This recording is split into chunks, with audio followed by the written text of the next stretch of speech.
La atención médica y satisfacer las necesidades de la salud de la población, particularmente la de los sectores socioeconómicos más necesitados, es una prioridad para cualquier gobierno. No obstante, esto no solo involucra aspectos técnicos y económicos, sino también una visión ética. ¿Se puede lograr un equilibrio entre los intereses económicos que tiene un médico al momento de ejercer su profesión con el derecho de los pacientes a recibir una atención de oportuna y también de calidad? Ese es el tema que abordaremos junto al doctor Jaime Barrows, pediatra y magíster en bioética. ¿Cómo está, doctor? Bienvenido. Bien, ¿usted cómo está? La primera pregunta tiene que ver con la ética. Me imagino en todas las profesiones, incluso nosotros los periodistas tenemos nuestra ética periodística, pero sobre todo en la medicina es muy importante la ética porque se trata de seres humanos. ¿Cómo logramos conciliar esos aspectos? El aspecto éticos con el profesional, yo creo que requiere, por una parte, una formación importante en el aspecto ético en los estudiantes de medicina y una constante presencia del control ético durante el transcurso del ejercicio de la profesión. Doctor, ¿qué significa actuar con ética en salud? Significa primero, tener presente el bienestar del paciente y el centro como centro de la práctica profesional. Y en segundo término, que toda la organización de salud además esté al servicio del bienestar de las personas. Eso es básicamente lo que significa la ética en salud. ¿Qué pasa, por ejemplo, cuando partíamos la entrevista haciendo este texto que tiene que ver con los intereses económicos y con la salud de las personas? Algo que se está cuestionando actualmente. Claro, el cuestionamiento va sobre todo desde el punto de vista de que los intereses económicos afecten la salud de las personas. En los temas que podríamos llamar como un conflicto de interés, entre el interés de bien el profesional que está ejerciendo o las instituciones en generar recursos versus el interés del paciente en recuperar su salud, no necesariamente son incompatibles. El problema se genera cuando por el interés económico se empieza a afectar la calidad de las atenciones de salud a las personas. ¿Cómo lograr ese justo médico, doctor, en el sentido de que siempre la eficiencia es un ingrediente fundamental para que lograr, ¿no es cierto?, un consultorio que sea viable o un hospital que sea viable? ¿Cómo logramos ese equilibrio?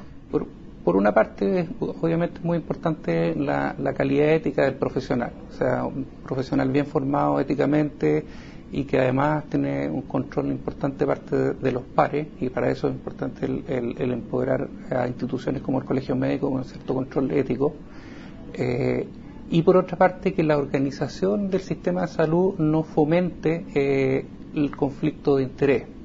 Efectivamente, en países donde la organización, por ejemplo, es solamente pública, el conflicto de interés de generar ganancias para los médicos es un tema poco relevante. Pero obviamente nosotros vivimos en un país en que hay una convivencia de dos sistemas, un sistema público que trata de orientarse a servir a los pacientes y un sistema privado que quiere generar ganancias. Y en ese sentido hay un trasvasije de intereses entre uno y otro sistema, y que a veces hace que los estímulos estén mal puestos, en el sentido de que, por ejemplo, en el sistema privado haya estímulos para pedir más exámenes de los que se debe, o citar más veces al paciente de lo que se necesita, o indicar más cirugías de las que realmente se necesitan. Eso, por citar un ejemplo que salió hace poco en las noticias respecto de Brasil, que tiene una situación parecida a la nuestra, las diferencias que hay en las cesáreas entre el sector privado y el sector público. En el sector público se hacen las cesáreas que se necesitan, y en el sector privado se hacen muchas más de las que se necesitan. ¿Eso va en contra del juramento hipocrático que hacen los médicos? Yo creo que hay un margen respecto del juramento hipocrático. El juramento hipocrático dice muchas cosas en el interés del paciente, y muchas veces es muy difícil vislumbrar para el médico, estando dentro de un sistema, qué es lo que es el mejor interés del paciente, porque muchas veces en ese sentido, que es la misma paciente o el mismo paciente el que está pidiendo determinado tipo de intervenciones. Entonces, hay un juego ahí de equilibrio de qué es lo que creo yo desde el punto de vista de la medicina con respecto a lo que está demandando el paciente. Y por eso es que es tan difícil compatibilizar el tema de la libertad dentro del sistema de salud con la cosa técnica del bienestar del paciente. Doctor, usted habló del sistema de salud público y del sistema de salud privado y las diferencias entre ambos y de los incentivos, porque hay cifras que la verdad que uno puede tender a pensar que no están los incentivos en el sistema público, como por ejemplo 60-70% de los concursos públicos de alta dirección pública en salud pueden quedar desiertos o quedan desiertos. Claro. No, y no solo en la dirección pública, sino que también en los concursos y en los cargos para trabajar como médico clínico.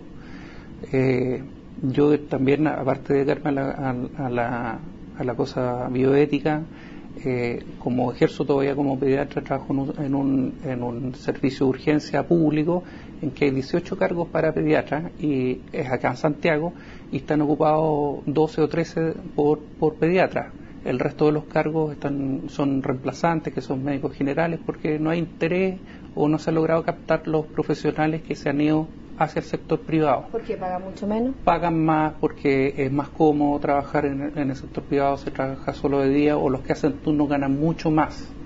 Y como además todo el sistema estimula la atención en el sector privado, por ejemplo, con una medida que en el último tiempo tomó el gobierno de darle acceso a la libre elección a los afiliados a FONASA que están en el nivel A, entonces se genera un estímulo para que se pueda ejercer más en el sector privado e ir dejando de lado el sector público.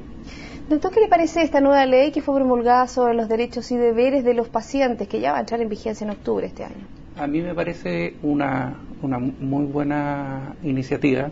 Yo tuve la oportunidad de participar en la confección del proyecto de ley sustitutivo en el año 2006.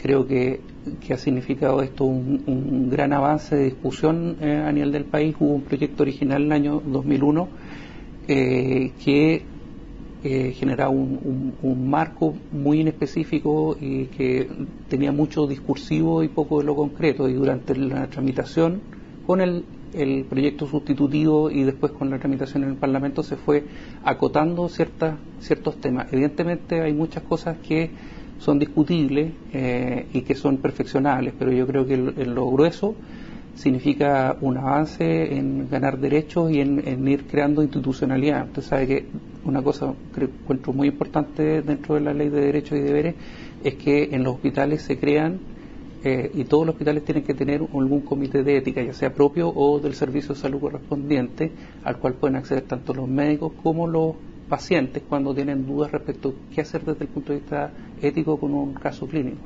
Eso es muy importante, y también es importante, fíjese, estaba leyendo de los derechos que tiene y también de los deberes que tienen los pacientes, porque muchas veces se habla de lo que uno quiere, pero también lo que uno quiere hacer, la transparencia, cómo deben ser atendidos, y también por parte del paciente, cómo debe también estar bien informado sobre los reglamentos del centro de salud, también debe tener un respeto al personal al que lo va a atender, o sea, es un voy y vengo. Claro.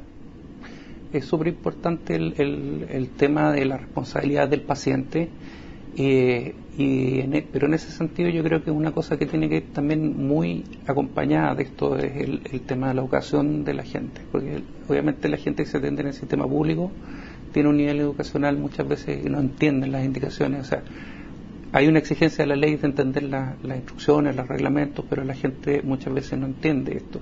Entonces, esa exigencia yo creo que tiene que ir acompañada de una mayor educación en salud en general, y eso es parte de lo que se tiene que ver en el sector de educación y que tiene relación con salud. El autocuidado, la alimentación y todas esas cosas no solamente son responsabilidad de salud, sino que también de la sociedad en su conjunto a través de educación.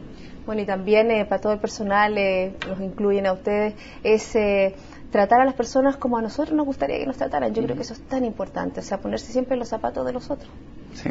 Doctor, quiero agradecer que haya estado con nosotros hablando de un tema que es tan importante para la salud de todos nosotros. Muchas gracias a usted. Bueno, y terminamos aquí el capítulo de hoy de Vida y Salud. Como siempre, los dejo con toda la programación de CNN Chile. Hasta pronto.